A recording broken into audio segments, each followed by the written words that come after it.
नमस्कार। आज मैं आप सबको अजीम प्रेमजी छात्रवृत्ति के बारे में बताने जा रही हूँ।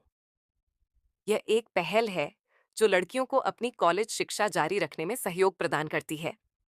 इस छात्रवृत्ति का उद्देश्य वंचित पृष्ठभूमि की छात्राओं को उनकी कॉलेज शिक्षा में आर्थिक सहायता देना है। ये पहल भारत में शिक्षा की गुणवत्ता और समानता को बढ़ावा देने के लिए अजीम प्रेमजी फाउंडेशन की प्रतिबद्धता का हिस्सा है।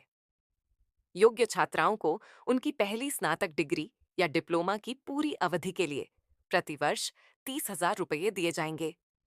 यह राशि हर साल 2 किश्तों में बांटी जाएगी।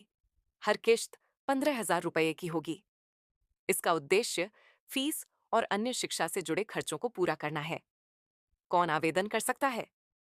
सभी छात्राएं जिन्होंने कक्षा 10 और 12 किसी सरकारी स्कूल या कॉलेज से पास की हो और 2025 से 26 शैक्षणिक वर्ष में पहली बार किसी मान्यता प्राप्त स्नातक डिग्री या डिप्लोमा कोर्स में नियमित छात्रा के रूप में प्रवेश लिया हो।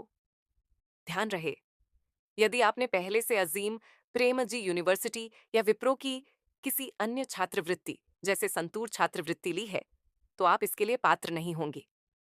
ये छात्रवृत्ति केवल कुछ राज्यों और केंद्र शासित प्रदेशों के लिए है, जैसे अरुणाचल प्रदेश, असम, बिहार, झारखंड, मध्य प्रदेश, राजस्थान, उत्तर प्रदेश, उत्तराखंड और अन्य।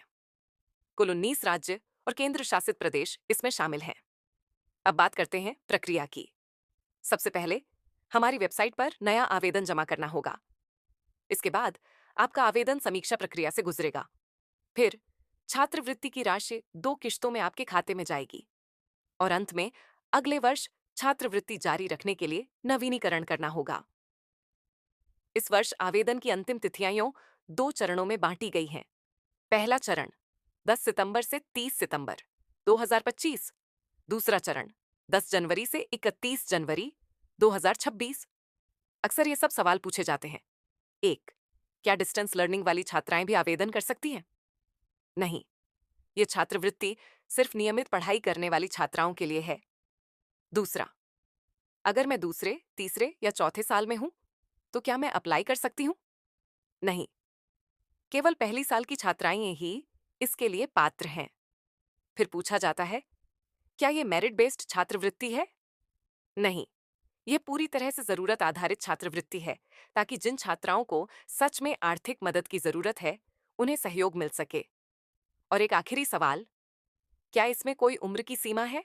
नहीं, इसमें कोई आयु सीमा नहीं रखी गई है। बस जरूरी है कि आप पात्रता मानदंडों को पूरा करें। और अब सबसे जरूरी बात, आवेदन करते समय आपको कुछ दस्तावेज अपलोड करने होंगे।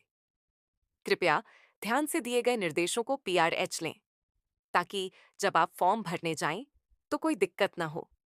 धन्यवाद।